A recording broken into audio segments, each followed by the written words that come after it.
do it for America.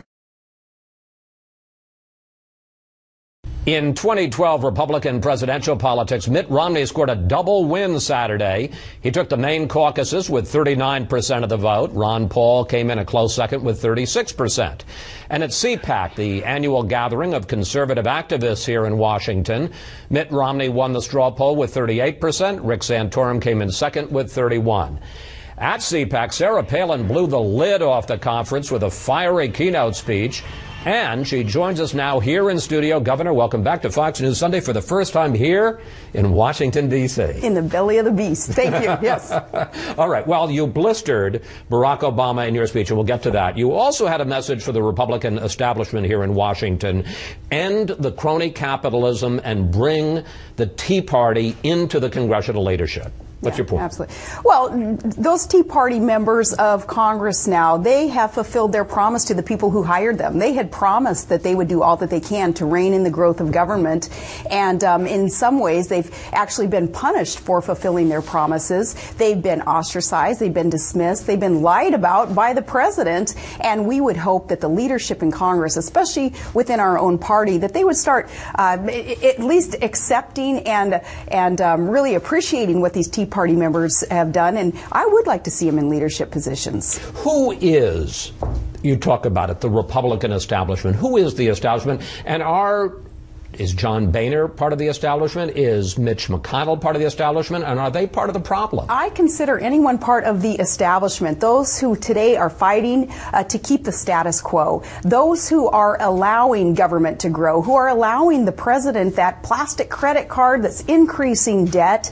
And they are not engaging in that sudden and relentless reform that we need in order to defend our republic, in order to get us off this road towards bankruptcy. So, for instance, the folks that agreed to raising the debt ceiling, the folks who agreed to tide the government over with one of these continuing resolutions, they're part of the problem? And maybe not one specific vote that they have taken, say, to increase the debt ceiling, but that culmination of votes and support for bigger government. They are part of the problem, and much of that does have to do with an establishment that doesn't want to see a lot of change in Washington, D.C., in our federal centralized government, because they're doing just fine with the way that things are going. Even though the American people aren't doing just fine, they're hurting, and they do want to see a change. What do you think of what White House Chief of Staff Jack Lew just had to say about the birth control flap and specifically about the idea of a health care mandate? I was shocked at the spin in his message. He sounded like the press secretary.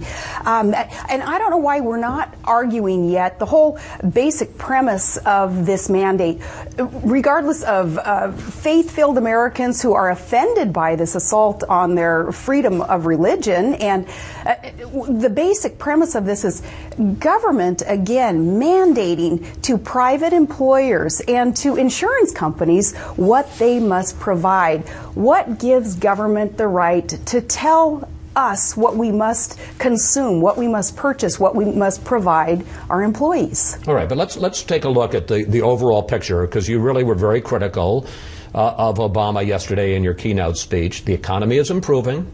The unemployment rate has dropped 5 months in a row and is now down to the lowest point in 3 years. And as a result, public approval of the president, you can see it up on the screen, is up to 48%, the highest since last June. Aren't things turning around, and doesn't he now have to be favored to win re-election?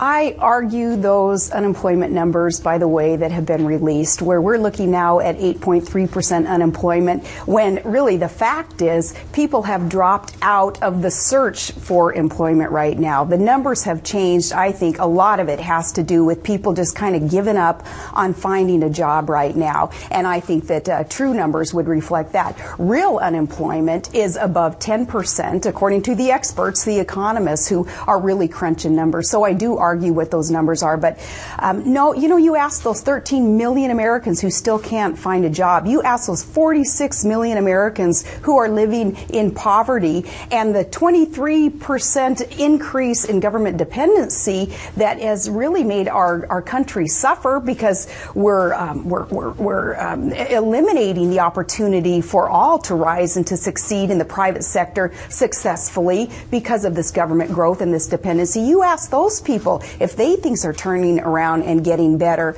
And I bet you will hear from the average everyday American who's not part of kind of the political bubble, but is really being impacted by poor policies and failed policies of our president. And they're going to tell you that no, this president and his failed policies should not be favored to win re-election and continue down the road 4 more years of what we've just seen. Let's turn to the Republican contest, the race for the nomination. What do you think of Mitt Romney? I think he's a great candidate. I honestly think that we have a good slate of candidates, the 4 of them, all with their individual strengths, Chris, and each of them, I believe, they're getting stronger, they're getting better, and that's what competition provides. That's why I want to see the competition continue. Well, it's interesting because a couple of people said to me when I told them that I was going to talk to you, and after watching your speech, in your speech you had to say this, that the party needs a candidate, and I want to get the words right, who instinctively turns to constitutional conservative principles. It's too late to teach that. Yep. Do you trust that Mitt Romney is an instinctive conservative? I trust that his idea of conservatism is evolving, and I base this on a pretty moderate past that he has had, even in some cases a liberal past. Here he agreed with mandating on a state level what his constituents needed to be provided, needed to purchase in the way of health care under ObamaCare, which of course was the precursor to ObamaCare. Now that's a problem, but yeah, ObamaCare. Now, that's we'll coin that one. So it is evolving, but what I want to see is that candidate, and I believe that most voters in the GOP and independents, we will want to see that candidate whom we can trust will just inherently, instinctively turn right, always err on the side of conservatism, which means smaller, smarter government, more empowerment for the individual, for the private sector. But it sounds like at this point you're not convinced. I am not convinced, and I don't think that the majority of GOP and independent voters are convinced, and that is why you don't see Romney get over that hump. He's still in the 30 percentile mark when it comes to approval and primary wins and caucus wins. He still hasn't risen above that yet because we are not convinced. But Governor, he's been running for 5 years. And he has spent millions and millions and millions of dollars. So what does he have to do to convince you? Yet. He still needs to be able to articulate what his solutions are to the challenges facing America, but not just Mitt. All 4 of them. They need to quit beating each other up. We already know that the left and the media allies to the left are going to beat up our candidates. They're going to attack their reputations. They'll attack their families. We don't need to do that job for them. We need to hear from our candidates the solutions. What is their plan to get us back on the right road in America? We haven't heard that yet. The discussion needs to continue until we hear that. How do you compare? You've been very honest about Romney. How do you compare Gingrich and Santorum? Against one another? Yeah. The 2 of them? Again, everybody does have their strengths. Santorum has been quite bold about social issues that he truly believes in, and he hasn't shied away or backed off from his true foundational beliefs, and I respect that. Most people respect that. Newt has that historical perspective of how America was built, how we became so prosperous and safe and voluntarily generous, how we became an exceptional nation. That historical knowledge can be put to good use as we go forward. We have to know about our past in order to successfully proceed into the future. He brings that with him. Everybody has their strengths. I'm not going to go into their negatives because, as I say, they're already pointing out each other's negatives, and the left will do that too. They all have something to offer, and that is why this is a good democratic process in our republic. HBO. I love looking at your face. Yes. HBO has a movie coming out next month called Game Change about the 2008 campaign, and Julianne Moore plays Sarah Palin. Let's watch. Must we? American woman!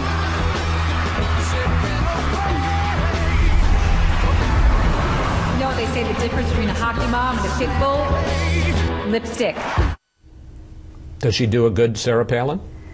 I think we're going to call that the Sarah Palin Employment Act, and you guys need to thank me for employing more people probably in their imitations of Sarah Palin than the president has put Americans to work. So it's a stimulus act. It is a stimulus act, yes, but oh, goodness gracious. You know, I'm really not too concerned, though, about an HBO movie based on a false narrative when there are so many other things that we need to be concerned about. I want to ask you one more question about this, because there is a more serious side, and I want to give you an opportunity to respond, because you're right. The movie echoes the book in pursuing this narrative that you went into a funk during the campaign leading up especially to the debate. And I want to just show you some clips, because this is going to be out there. Take a look.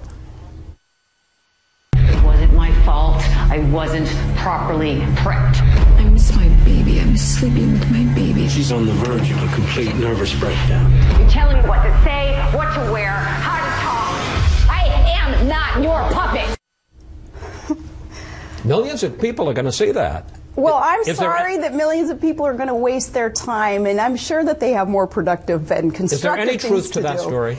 I was never in a funk. Thank God I have the right perspective on what really matters in life, Chris, and there's no need to ever be in a funk when you know what right priorities are and what really matters in this life. Are you angry? Are you upset that this story is going to get told and it'll get told to a much bigger audience? I am ambivalent about it. I honestly will not waste my time watching it, and I encourage others to find something else more productive to do. On a much more positive note, you have a wonderful article, I must say, that touched my heart in the latest issue of Newsweek magazine, and you can see it up on the screen, about life with Trig, your little boy, who's almost 4 now, my gosh, and has Down syndrome.